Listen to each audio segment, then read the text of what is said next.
Zombie apocalypse.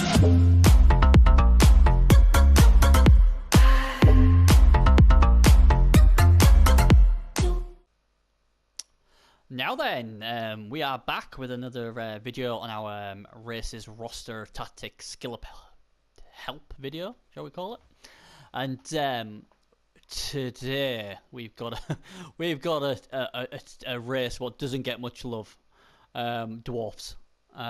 Bless their cotton little socks. I can imagine poor dwarfs getting a lot of hate mail. I don't know why really, because they are. I think they're quite a hard team to use. You've got to be really good positionally with them, and yes, they might start off with block and tackle and stuff like that. And yes, they are high armored, but they're really slow.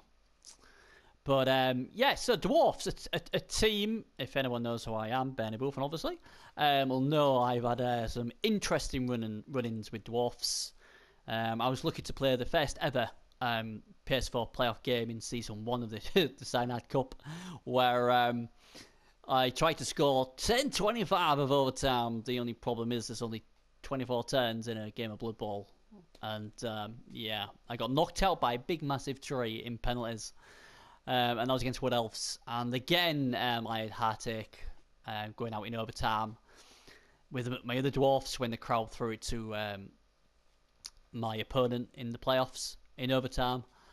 And ironically, my team was called Don't Mention Overtime, and even on the Xbox, where a 6+ incept cost me a chance of finals glory as well. So and that was Wood Elves as well, believe it or not. So yeah, I've had some interesting times with my dwarfs, but I've had some really good times as well. You know, I have gone undefeated with dwarfs in the Cyanide Official Cup on PS4 as well, and I like to think I know quite a bit about dwarfs. I do get on well with them, and hopefully today I'll be able to give you some advice for new players and for people who just want to see how myself's thought process and know how to get the best out of the dwarfs in my view. So, first of all, what we'll basically do then, we go through various rosters. I then decide to pick which roster I would take for the Cyanide Official Champions Cup, and then we'll have a look at how I would skill the players up and any tactics I can give you to help you as well. So, I keep saying all the time. I try not to, but it's just something natural I do. So here we go then. Start with the first roster. So this is a roster I usually take all the time. I think it's the best roster you can have. You get 2 runners, 2 blitzers, 2 troll slayers, and 5 long beards. So obviously 11 players with 3 team rerolls. I think this is definitely the best setup by a mile. Hopefully by the first or second game you'll have enough cash to get an apothecary. That's the next thing I'll get. And then probably, because me personally I like to have a bench even with dwarfs, I'll probably get a long beard as well after I've got my apothecary, because I like to have a team of 12. So I really do believe this is the best setup you can get. Now, people have asked, well, you know what, Bernie, I want a death roller in my team. And I've done this roster just to show you why you should have a death roller in your team. Not to start off with. So, you've got your death roller. But, look what's happened. You've lost your 2 troll slayers.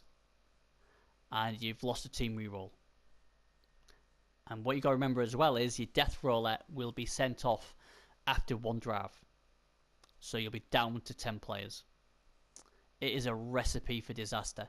And if you run into anything like Skaven or High Elves or Wood Elves, and they can all score quickly, this guy could last 2 turns if you're lucky. If the other team receives, because you can't hide him because you haven't got enough players on. You haven't got a bench, so it's an absolute disaster. My philosophy on death rollers is I never have one. Unless the TV difference is so huge, and then I'll bring a loner in to help me out. But if you do want a death roller, wait until later on when your team's more solid, because starting off with one is just silly. It really is.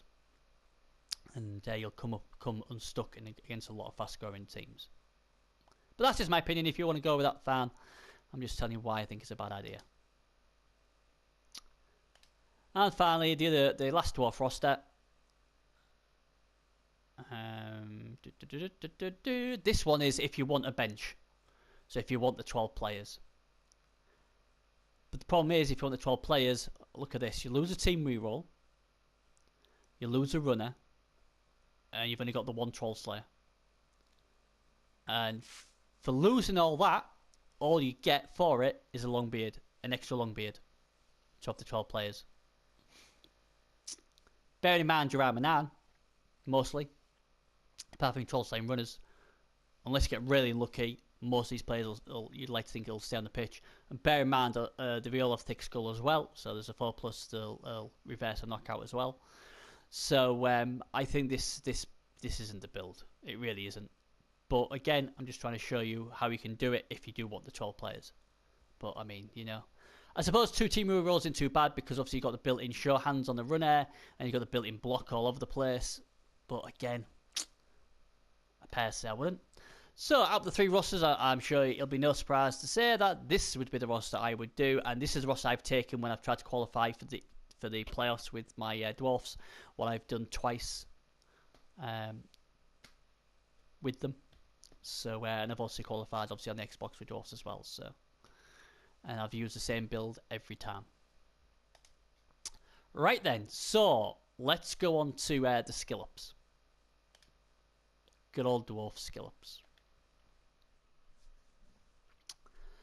So let's start with the runners.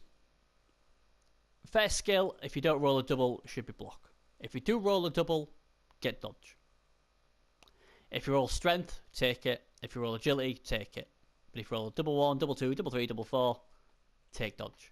Because it'll just help in the long run. So obviously they come with show hands already and they come with thick skull. So block is a good to get. And kick off return is fantastic. This is something I've only started putting into my game with dwarfs and orcs. I never used to take it.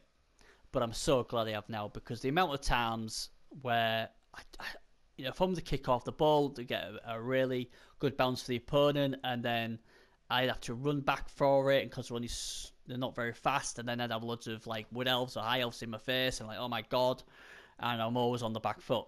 Well, at least with kick-off return, you get a crucial 3 squares to move him wherever you want him, and I think it's just a fantastic skill. Fend is also good, so if someone does hit you, that at least you can then get separation between you and him. It's always a good thing because you don't really want your dwarfs dodging. And another one you can use is Hail Mary Pass. Now, Hail Mary Pass you'd only use really for a defensive. I use for a defensive, like, oh my god, it's all gone wrong. I've only got 3-4 players left. They're coming at me. It's 10-40, 10-15. What do I do? Hang on, I'll go back to my own end zone and then I'm going to launch it to Navy's end zone. And hopefully I'll hang on for a win, draw, whatever. Or my cage has crashed. I can't do nothing. I can't get away. It's going to get the ball. I'll Hail Mary it. And at least then it's going to take him a while to get the ball and try and score with it.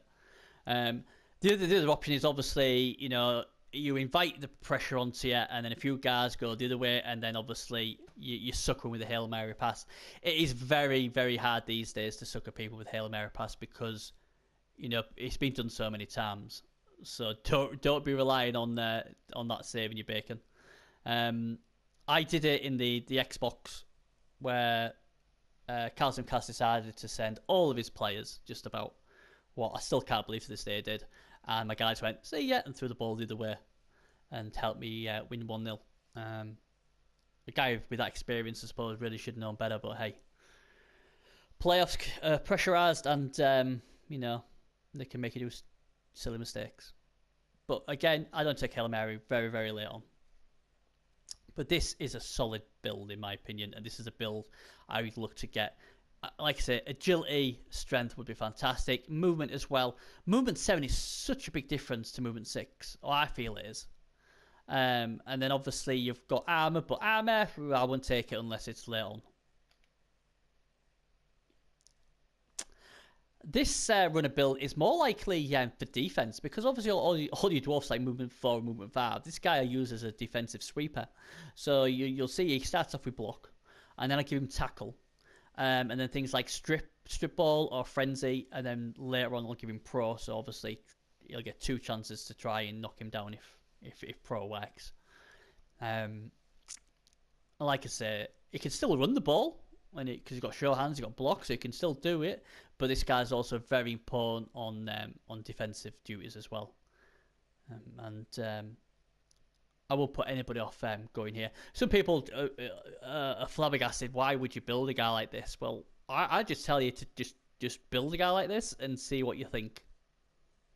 And they are really, really good because obviously dwarfs are really lacking in speed. Movement I'd take on this guy obviously for obvious reasons, and same with strength and agility because they're all great. And again with armor I'd take very late on if ever. I just had to take it. Right then, so your blitzers, good old blitzers. There's a couple of ways you can do them. Obviously they start off with thick skull block already, and this is more of a killer build. So give a mighty blow, piling on. And then tackle. Sometimes I go mighty blow and tackle. And I think I got ripped to shreds by certain coaches on the Xbox saying, I can't believe you give them tackle when you got so much tackle. But at the end of the day, my longbeards are there to stuff up the middle. These guys are going on the flanks, and on the flanks is where you usually see blodgers. So tackle is still important on these blitzers, and that's the reason why I take it. It's your own personal preference how you go. You could go mighty blow, tackle, pile on frenzy. That'd work. Or mighty blow, pile on frenzy, tackle, whatever. And I always try and get guard in there because guard is key on dwarfs because you're a basher team. You're only strength 3, so you need all the guard you can get. And this build is more of an all-round build where it's more of a roadblock with a guard assist. First of all, you start off with guard. Then again, you could go guard, stand firm, or you could roll a double, then get dodge. A blodge, stand firm, dwarf with guard is a nightmare. Dauntless is a real nice skill to take on a couple of players. I usually would recommend on longbeards more than blitzers, because with all that guard in there and some stand firm, you've got a couple of guys with Dauntless. It makes a massive difference to when you're taking on like Black Hawks and Case Warriors and stuff like that. And even strength 5 pieces, and they're really good with. So guard, dauntless, mighty blow, dodge, stand firm. It's a real nice set of skills, and this guy can do everything. And again, you're only looking for 1 double there, so you're using mainly normal roll skills, so that'll keep his TV down as well. And apart from dodge, you can do this build. But yeah, I like I said, I like to have my 2 blitzers. I like to have punch. But again, what you got to remember is your troll slayers are quite usually built that way as well. Now, talking of troll slayers, let's get on to them. Now then, the problem I always have with troll slayers is they get busted quite a lot with armor 8. I think what it is that they're in the thick of stuff, and people know they're such a big threat that they get hit more than any other piece really. They come with block. They come with thick skull, and they come with dauntless and friendly. So they get 4 fantastic skills. To me, the first option always should be mighty blow to give them some more punch. Then it's up to you. Piling on is always tempted. I had 2 piling on troll slayers, I do believe, on the Xbox version, and on the run-up in the league, they just caused absolute destruction and carnage and took out a lot of players. It killed so many players as well. This build is fantastic. Jump up is really good because on the 3+ you can go from prone and do a block. So that's always useful. And even if you don't want to do that, you can just get them up and move them about. Because when you're moving 5, being able to just get up without costing you the 3 squares movement is always helpful as well. But again, that's a double, as is dodge. Juggernaut's good to take just for surfing purposes, obviously. And obviously, how many times do you use a troll slayer and you got your killy piling on, you got your mighty blow, and you got your 2 dice, you've got that sword, and you roll the block dice, the block dice twice, and it stops it there, both down. so you don't even get your second hit. At least with Juggernaut, if that happens, it doesn't matter. You can just the both down result you can turn into a push. So not only does it push him, it also gives you your second lot of dice, and that is a fantastic thing for Juggernaut. Obviously, you've got to blitz with them when you use Juggernaut, but I think it is a useful late-on skill for Troll Slayers. Tackle obviously helps against blodgers, and that works well with obviously Mighty Blow and Paladin for a killer build. Dodge would give them more survivability, because they're only agility 2, so you don't really want to be dodging with them, but at least the dodges give you a better chance. But you take dodge users to try and protect them, because with only armor 8, they can break a lot easier than Longbeards.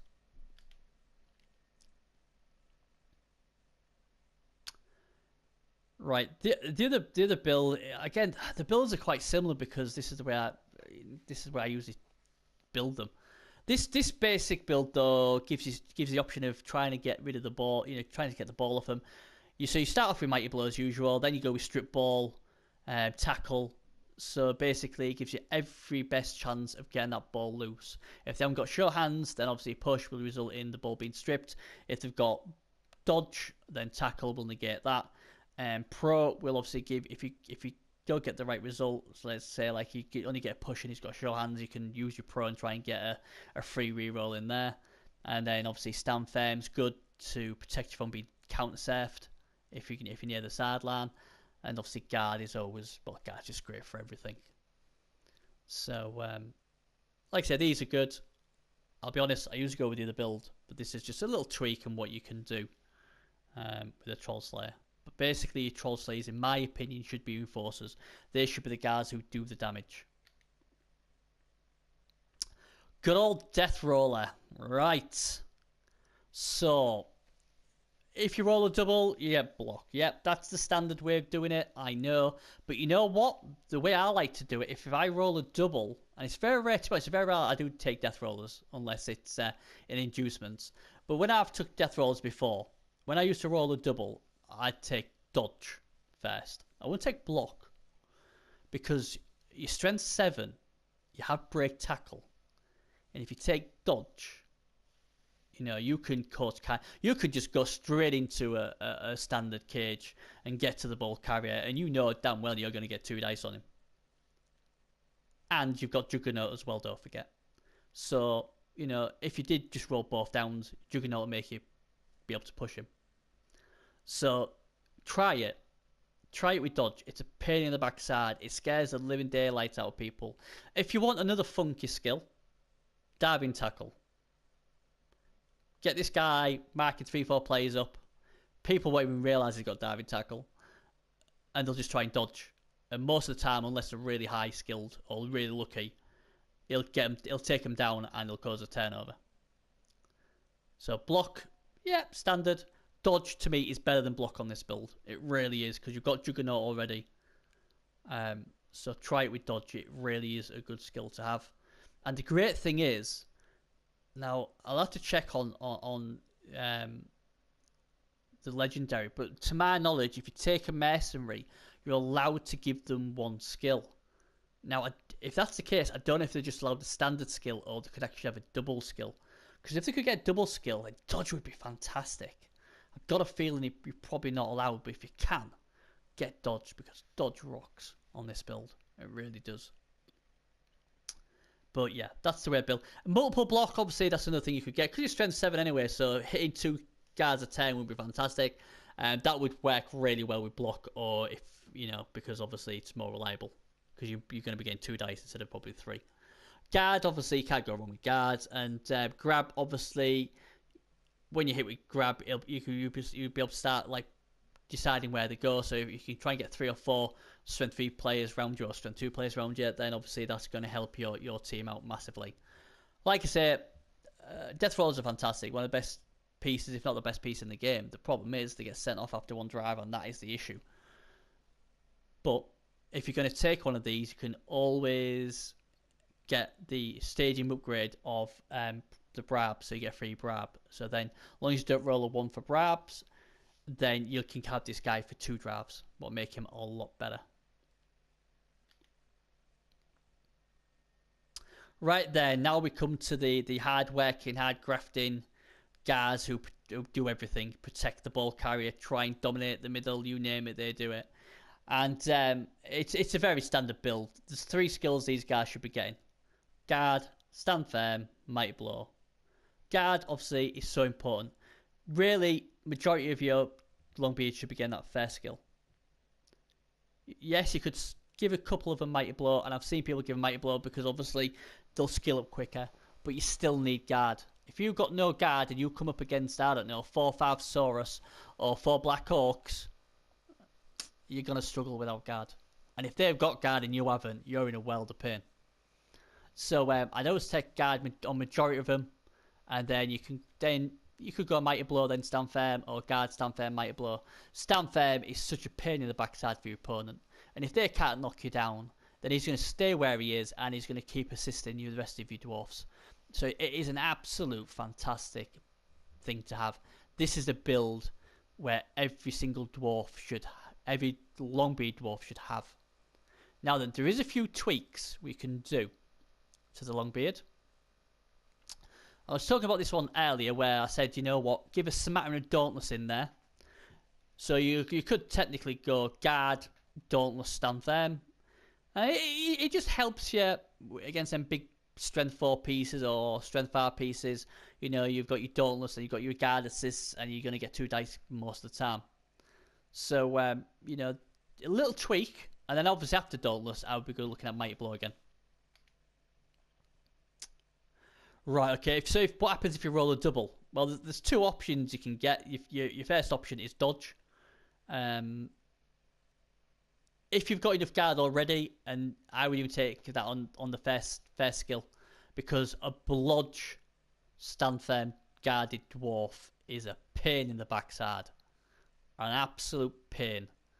So if I've got to have guard pieces already. If I don't, then I'd probably begrudgingly not take it and take a normal roll of guard. But yeah, dodge really does make these annoying plays with stand firm. Really do. The other option is diving tackle. I know a few people have questioned why, but the thing is, why not? Why not? I don't get what people don't like about it. You've got your tackle, you've got your guard, you've got your stand firm. You park it next to the ball carrier. It's got 2 options. It can hit you. The problem is, and he can blitz you, of course. The problem is, if he doesn't get you down, because you've got stand firm, we ain't moving. Then what's he going to do? I'm going to dodge, okay. Oh, I'm a blodger. Yay, I get 2 attempts. No, you don't, because I've got tackle, so you've got 1 attempt. You'd have to burn a reroll if you've got 1 left, if you fail the first one. And even with agility 4 elf, against diving tackle, it's only 50-50 you'll get it, because you've got a -2 diving tackle, so you need a 4+. And you can't use your dodge built-in reroll because tackle negates it. What if it's an orc thrower? Then it's a 5+. You know?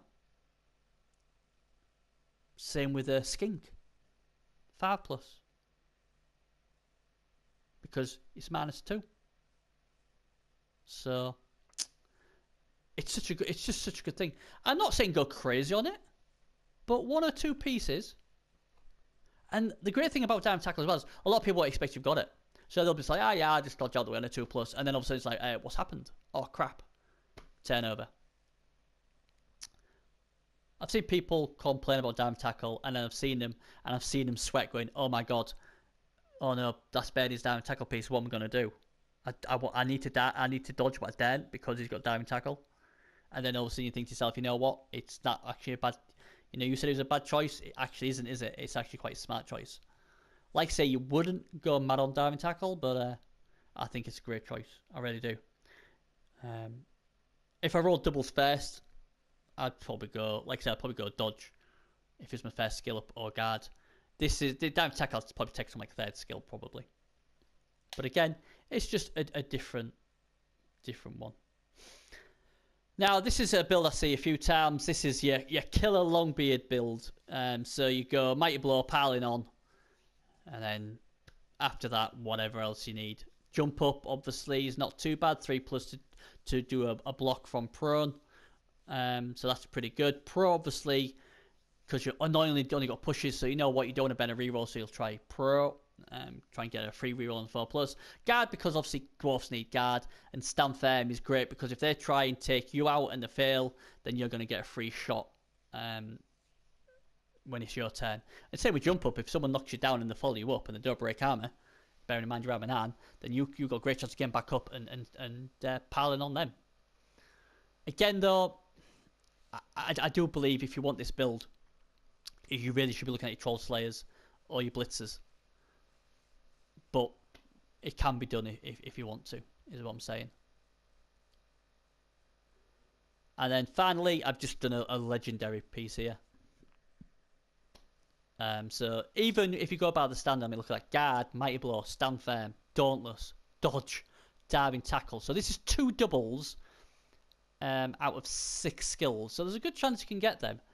Imagine going against that guy. Blodge, stand firm. So you need a power dice if you haven't got tackle to knock him down. If you don't knock him down, he stands in place. Then he's going to retaliate with his mighty blow. It's a troll. Doesn't matter. I've got dauntless. Got a great chance. You know. Oh, you've tried to knock me down. You can't knock me down, and I've stayed put. And now you want to dodge? Be my guest. Dodge away from me. I've got diving tackle, and I have tackle as well. So it's going to be a big risk. You might make it. You might not. It may cost you better than a reroll. Who knows? You know, this is a great build. And for 210 TV, it's fantastic value. Very rare you'll see pieces like this, but it just shows you the potential a good old movement 4, strength 3 Longbeard can do. I really do love Longbeards. They are my favourite pieces in the Dwarfs, because they're just like typical offensive alignment in American football. They do all the nitty gritty, all the dirty stuff, and they're taking all the big nasty guys and all that as well.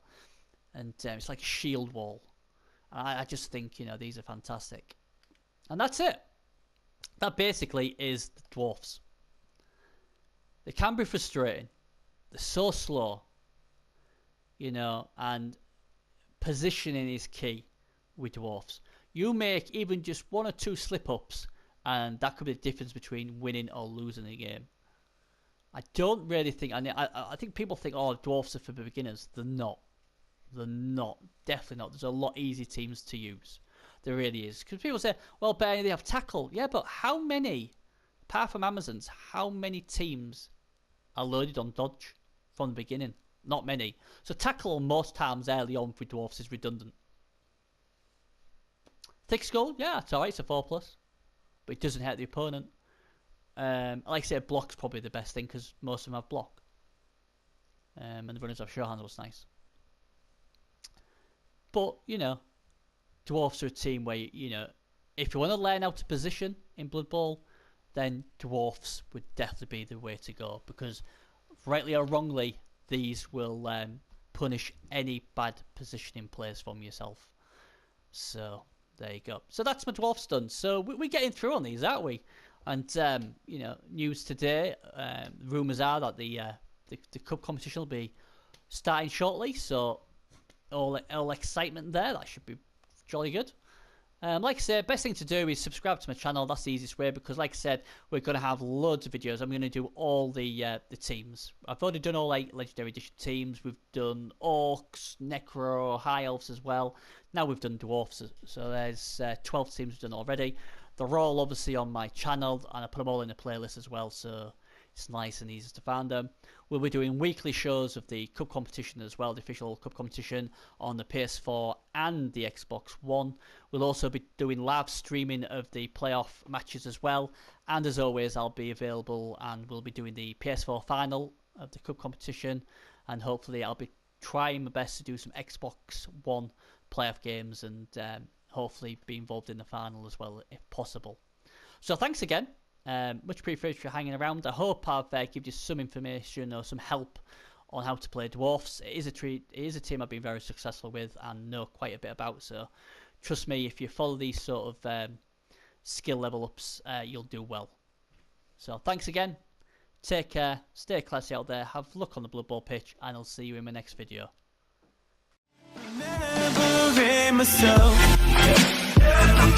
Take me right back to the start.